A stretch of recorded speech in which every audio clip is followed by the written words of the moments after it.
Have you talked and mentioned about the mental health aspect of things? And what I love just in general about health is how much everything is interconnected. So today we've talked about nutrition, we've talked about movement, we've talked about breath work, we've talked about supplements, and now we're talking a little bit about mental health and how this can help reduce stress. We've already talked about how it, reduces nerves. And we're living in a world, we already know this, where there's a lot of issues with mental health, and we can go down a whole other rabbit hole of like reasons why, in terms of, our modern lifestyle and technology and social media and that fast paced living that we have, that lifestyle that we have. And then not to mention 2020 and all of the other added stress that we've had just from this year alone. So what's great about this is that you can use this, like I said, as a tool. But I just love that it's also interconnected with mental health, nutrition, breath work, so many other things. It's really fascinating. Yeah, one of the other things that's in our book that's coming out next in 2021. Yeah. One of the other things we talk about is using singing for meditation, and the meditation, a whole thing on how to sing and meditate at the same time. And it's powerful. Your own voice, the power of your own voice is like, I totally believe that we have not really tapped that just yet. Yes. So I want to dive into that a bit. So before we kind of get into my question here, while we are talking about it, let's chat about the book that's coming out in spring of 2021, you said? Yes. And the title of that will be, you said, the Mindfulness of Singing. A transformative journey using the power of the voice. Cool. And it's all around mind, body, spirit. And of course, like I said, we talk about breath work and meditation and kinds of things. And this is not for a professional singer, by the way. This is for a person who's like, kind of always wanted to sing. And I would practice mindfulness. How could I do that? And gain the benefits, because we know singing, I mean, it releases all kinds of hormones. It helps with mood. It also really helps with neuroplasticity. All the things that you do when you do music really make a huge difference in your brain's, vitality and the neuroplasticity of all the different lobes and things that are working to make music, singing. And the fact that when you sing totally bypasses speech. I mean, that's nuts, right? You can sing words, but not be tapped into the speech center of the brain. How interconnected the brain is and neuroplastic the brain is. And when singing, you do so much in that neuroplasticity space.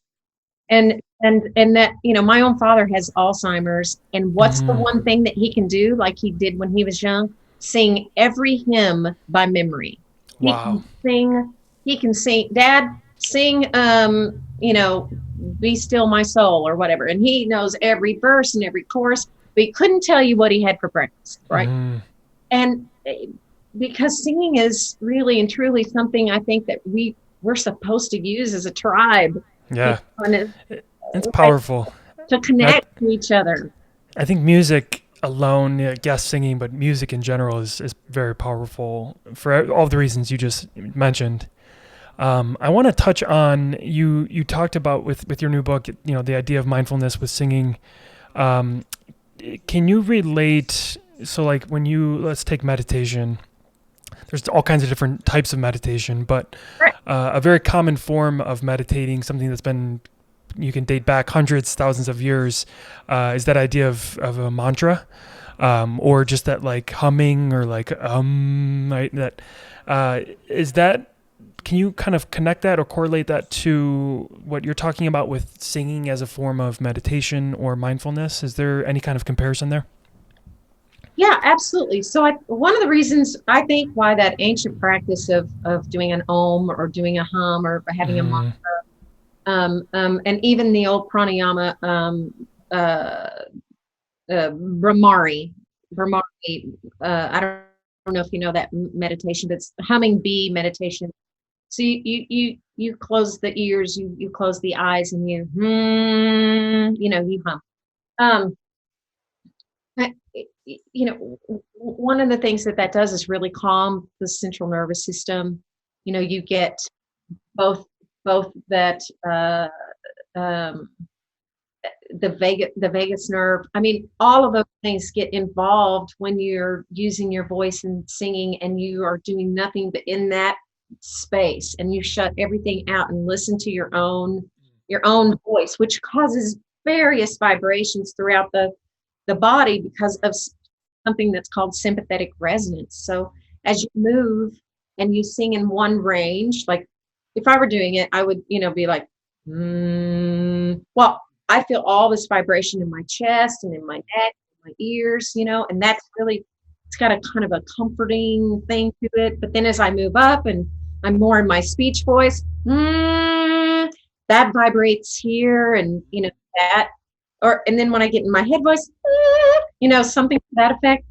I'm not only exercising all of the voice from its a spectrum of lowest note to highest note. I'm not only exercising that, but also I am practicing that mindfulness of the breath work, of the exhalation. But then I'm also shutting everything out. My brain is tuned into feeling those sensations in my body, much like going back to the breath. But rather than going back to the breath through your meditation, you go back to the voice, the sound of your own voice. Yes. Can I get a hallelujah? It's powerful.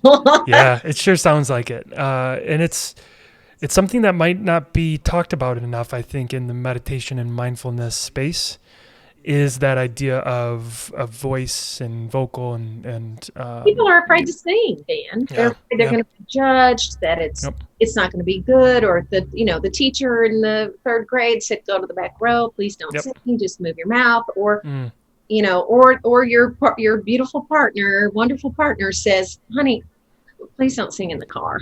You get self-conscious because our voices are us. Yes. It comes from us. It's not like an extension of us, like an instrument. And I'm not saying that doesn't come from people too. I'm just saying that when it comes out of your very being, the power of that, but also the self-awareness of that and nervousness of that also can come. But if you want to sing and you want to get all the benefits of singing, you don't have to be a good singer or a professional singer for that.